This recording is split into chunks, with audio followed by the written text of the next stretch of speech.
Ball brother chosen in the top 5 picks. He's 18 years old.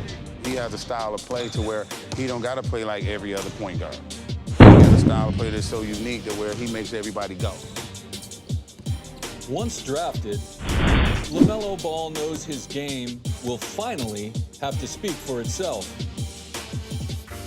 He didn't take the traditional route, so not everybody has seen him. You can even tell through the highlights, he's definitely a special talent. As you look back on all these years striving to get to this point, how does it feel now? Feel amazing, man, you know, looking back on the work you did. But right when you get drafted, I feel like that's when my life starts. It's not like you get to the league and then, oh, I made it. Nah, now life finally started. Getting the whole body right, go back to the gym. There we go. There you go. Hey! Go home, watch a movie, rest up, and restart the day. So you guys are a basketball family. Tell me about what age and some of the drills you did and when you knew that basketball meant everything to you. Well, really, when I was like 3, I'm on like a 10-foot hoop. And then, what did you say after that? You said drills and stuff. Yeah, we really didn't do drills. You said 3 years old? Yeah, 3. On a 10-foot hoop? Yeah, fact. What was it like playing against professionals overseas versus going to college and playing with kids your age? Playing over there, it's like a whole new style of play that you really can add to your arsenal. I feel I learned a lot, grew from there. One of the things that I've heard throughout this draft process is when people see you, it's like, whoa, he's taller, he's bigger than we thought. Yeah, right. He can shoot it better than we thought. Freshman year, I was like 5'8". What? Yeah, I was like 5'8". And then when I went to overseas, I was like 6'3", 6'4". Now 6'7". And I think once you hit that growth spurt and your body continued to get stronger, I noticed you start playing through contact. Yeah, your whole body changed, you know. First, when you get tall, it be kind of different to move and stuff. But once you get used to it, you good. Now the NBA draft is here. What is it like for that summer to finally happen? I'm actually really excited. It's gonna be my first time in a long time playing back in the States. What about your draft day drip? Now don't show up with a red and white pinstripe. No, I'm not. Jalen Rose, I think, wins the Styling Award with that red pinstripe. Actually, last draft I had all red on, but this one I'm gonna have all black and then a little gold in it. It's gonna be tough though. You know, you see more and more, you know, people saying things and just showing a, you know, a great level of respect. I'm always appreciative of that. You know, I've never turned any of that love down. I embrace it. I embrace the young guys. I try to help the young guys in this league because those are the guys who's going to be the face of this league when I'm long gone. And how do you feel about Lamelo doing the 3 to the dome? I embraced it. I vouched for it. You know, I vouched for it. He can do it. He only do it one time, but he can do it. I've seen him do it a couple times, Melo. No, but he only do one. I got you. So I blessed him. Let him know that he can carry it on. You know, it's fun playing against him tonight.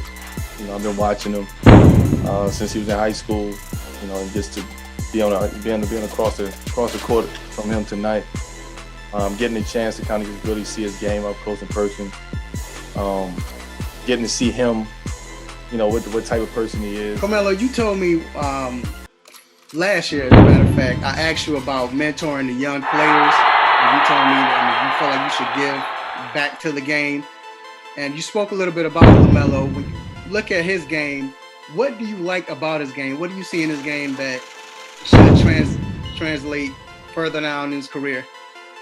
Well, his poise, his court savviness, his IQ of the game at such a young age. It's hard to teach that. That's a gift that he has. I also think that going and playing in Australia where he was at, I think it was Australia, New Zealand, having that 1 year playing on the professional level really prepared him for coming over here and being used to, you know, the physicality of the game, the pace of the game.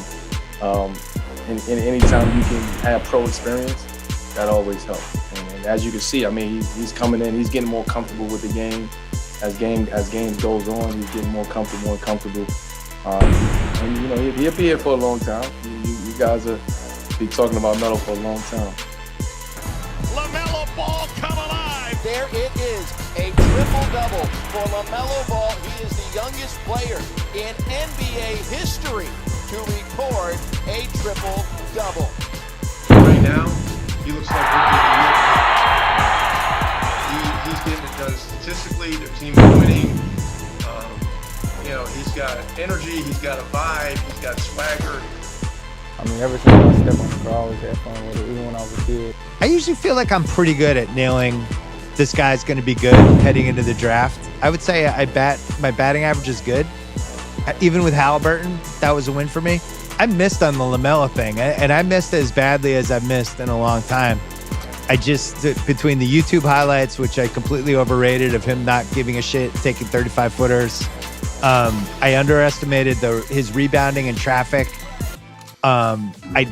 Hearing about his crappy interviews, which I know you heard the same stuff. It's clear now that he was tanking to get to Charlotte. He is so much fun to watch. I love everything he does. I apologize to Dave Jacoby, who was telling me from day one that I was going to regret my words. LaMelo's last 13, he's 26-6. Last night against the Suns, which is another team that's going to pop on my list, which a game I enjoyed the hell out of. Basically, they gave the car keys to LaMelo at the end of the game. He got Ayton in the switches and then just blew by him off the dribble and did these crazy one-handed layups. And it was like, wow, you couldn't do this a month ago. Seems like he'd be incredibly fun to play with. And I think he's going to be a real star. And he's the main reason I love watching that team. Were you surprised by LaMelo? I mean, I'm surprised by any rookie who comes in as polished as this and as in command as this. And the 35% from three on high volume, like he's taking 5 threes a game. I don't think even the LaMelo optimists expected that kind of shooting from him. His finishing's gotten better. His passing I expected because I saw enough where I was like, oh, this guy has it. Whatever it is, he's got the vision. But I didn't, I thought there would be much more of a learning curve and sort of NBA growing pains. And he just comes in, he's like, totally changed their team, changed their franchise. I'm happy for Charlotte fans. I said it the day after the draft on my podcast. I said, look, if the people that I talk to about the draft, if the LaMelo optimists are right, Charlotte finally has something really good going for them. Wait, has it gotten to the point yet where the Warriors front office guys are kind of looking at each other? I don't think so. I think they like Wiseman. I still have Wiseman as my number one, but he's now 1A and LaMelo's 1B. Heading into the draft, I had Wiseman, Halliburton, LaMelo, or probably or Edwards. I don't remember, but I had Wiseman, Halliburton 1-2. I think now I'd have LaMelo over Halliburton, as much as I love Halliburton, because there's superstar. For where Charlotte was as a team these last 20 years, for what they've been as a franchise, for their lack of star power, to have this guy who, for like my son's generation, is going to be, I think, one of the most identifiable NBA superstars, on top of the fact that he's fun to watch. Like that's the piece Halliburton's not going to be able to match. Like, this guy is a put him on your posters, put him in your local commercials. And his teammates really like him. I think they really like playing with him, which is no small thing.